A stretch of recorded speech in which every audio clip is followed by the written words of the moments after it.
I'm always a bit skeptical when I see the RPG tag attached to a game. Is the developer trying to say that their game is an RPG, or that it has RPG elements? Or did the community get the tag added to the game and is completely inaccurate? Sometimes the game description can help you determine the accuracy of the tag.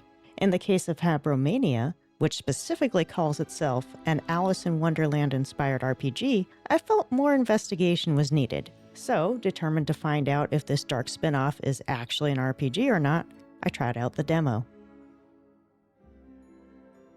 Habromania has a cozy yet unsettling storybook art style, reminiscent of the cover on the 1865 edition of Alice in Wonderland, but with a touch more of simplicity. This flat aesthetic works well for the subject matter, but makes the movements of Alice look stilted. The music has a nice quality to it, while managing to intertwine awkward sharps and flats to make things feel just slightly off. It isn't noticeable enough to cause you to feel afraid, but it is enough to make you feel uneasy.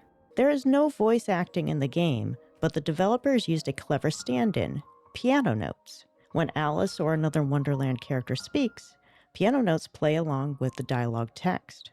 For this type of game, I feel the notes work better than voice acting. It provides a lilting, almost poetic feel to the dialogue while still capturing that unease. The writing overall is well done, matching the vibe of the game. However, there are some lines here and there that are awkward and cause you to trip over yourself when you read them. So much has happened since I woke up and it's just a bit, what? And it's just okay, that's an awkward sentence. It could use some polishing, but it shows promise and respect for its origins. The gameplay mechanics are quite simple. You can walk around, interact with objects, pick up certain objects, and view or use objects from your inventory. These mechanics remind me of some of the Christmas-themed seek and find games I've played.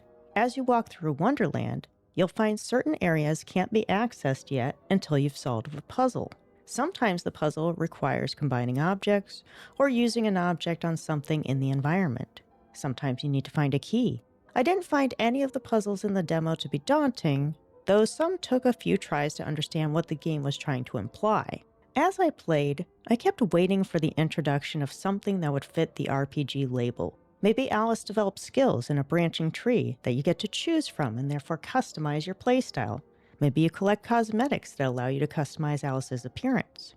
Maybe there's a relationship system with the other Wonderland characters, and you get to influence those relationships by how you speak to them in branching dialogue options. None of these came up in the demo. Everything that I played was that of a narrative-based puzzle game, like the Christmas Stories games. There's nothing inherently wrong with this. Puzzle games can be a lot of fun, and using a narrative like Alice in Wonderland seems like a great foundation, but it bothered me that I couldn't find a single piece of RPG element. Why are the developers calling this an RPG right in their Steam page description? How do they define an RPG? And for that matter, what really is an RPG in 2026? That topic is long and complex, so we're going to tackle it in another video. But my final answer on Habromania, at least based on the available demo, is that it is not an RPG. As far as first impressions go, it is a creepy, fun puzzle game.